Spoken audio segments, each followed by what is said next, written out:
I wanted to be a musician like the ones that are on our stage. Unfortunately, I wasn't good enough to play with an orchestra as good as this.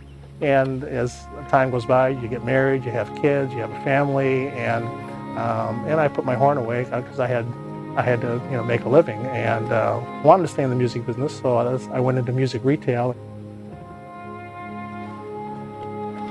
I have a love for the orchestra, I have to tell you. I haven't not been here this long without having that love for Detroit Symphony Orchestra, and I believe in what we do.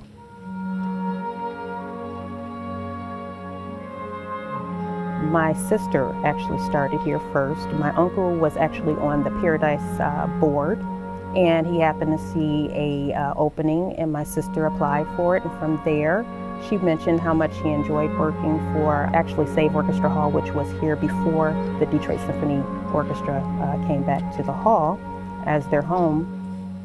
I decided to come and work here at the Detroit Symphony Orchestra, and I've been here ever since. Since its founding in 1914, the Detroit Symphony Orchestra has been an integral part of Detroit's culture. And the orchestra's home, Orchestra Hall, has echoed the city's changes.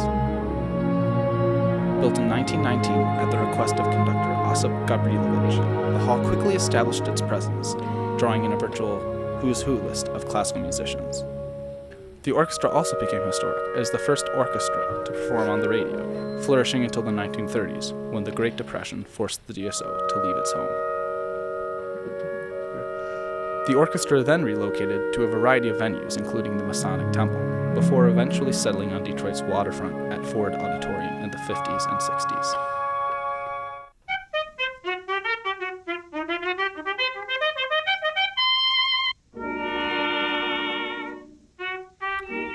Orchestra Hall would switch hands over the decades. In the 1940s, as Detroit became the arsenal of democracy, the hall would then again become a center for Detroit culture, this time as the Paradise Theater. As the Paradise Theater, the hall became home to Detroit's jazz scene as the site of performances by greats like Billie Holiday, Ella Fitzgerald, Sarah Vaughan, and Louis Armstrong. But as the 1940s came to an end, the Paradise Theater went out of business and the hall was once again forced to close, serving only a temporary existence as a church. Throughout the 1960s, Orchestra Hall fell into grave disrepair, left to rot and erode, until the late 70s, when DSO musicians and the organization SOS, Save Our Symphony, led a fundraising campaign to restore the hall.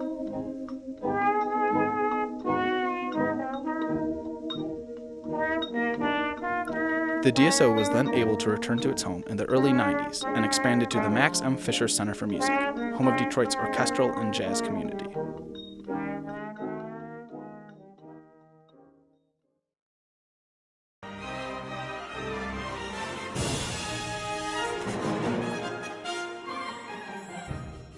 I have been here for over 20 years, and I have been able to hear the most amazing music. I went into this for the music. I love the music. I wanted to be around it, and not being able to play it, the next best thing was to work around it, sell it, and being able to listen to it, obviously, when we have concerts.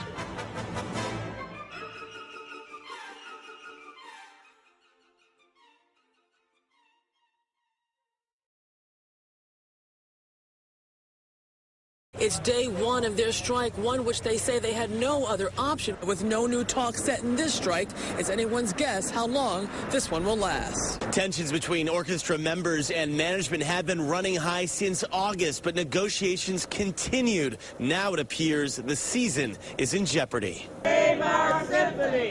Save our symphony! Save our symphony! Save our symphony! I'm Judy Doyle, president of Save Our Symphony, which is a citizens group that formed to try to end this. There's 80 plus board members, and they've not said a word. They're allowing a few, 3 or 4, to run this whole thing. They want to destroy the symphony. They've done nothing to indicate that they want to save it. They want to destroy the symphony, and they've already succeeded. It's not going to be the same as it was when we knew it before. This is the 26th week of our strike. What we would like is for the management to sit down with the musicians and negotiate in good faith For the past several weeks, they've been refusing to have any face-to-face meetings, and we feel that we're close to reaching a settlement, and the only way for us to achieve a settlement is for all of us to be in the same place at the same time. It's affected me and my family. We've, had a difficult 6-month period. It's hard psychologically. It's hard mentally at times to be on strike. No one wants to be doing this. We don't want to be on strike. We need the board and the management to do the right thing and meet us halfway. Be willing to negotiate. Be willing to actually give and take a little bit. That's our job as musicians, is to always do our best and save the artistic integrity of every performance. Our job now is to save the artistic integrity of this orchestra. Everybody, thanks for coming. I don't know if you heard Cornelia, but we're all going to try and eat at the local restaurants down here. They need our help. It's been a tough time for them as well as the musicians. Thanks again for all your support. Go out and eat, and hopefully we'll have some good news from this meeting to report to you guys. I'm Dave Asamani. I am not with the DSO. I'm an audience member for my whole life. My partner is Jeff Zook, the piccolo player, so that's a very close connection there. There is no job security here. There has been no job security here for months and months and months, and there's not going to be a very good job situation here when this is all resolved, no matter what. This is such a area of growth. It's dynamic. It's probably the most dynamic part of the entire city. This is one of the anchors, and the idea that it might leave is impossible to believe. The Detroit Symphony Orchestra strike would become the longest in the history of classical music. Over the course of the 26-week-long period, the symphony lost its entire percussion section and several principal chairs to esteemed orchestras, yet continued negotiating for better terms.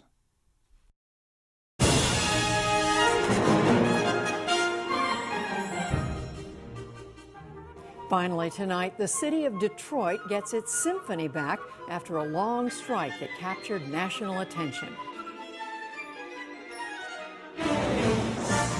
So awesome to be back in the home of the musicians. The enthusiasm was, just contagious. Everybody was so excited they couldn't stand it. Although the musicians are back playing in their hall, it is merely a small step towards reaching financial security. In the meantime, however, the orchestra plays on. I wanted to be a trombone player. Luckily for me, just in the last year, though, I had a chance to play, and I picked it up again. And once I picked it up again, I didn't want to stop, so I continued playing, which has been a great renaissance for me. It's just a joy being here, and the incentive is what we bring as an organization, and that's artistic excellence.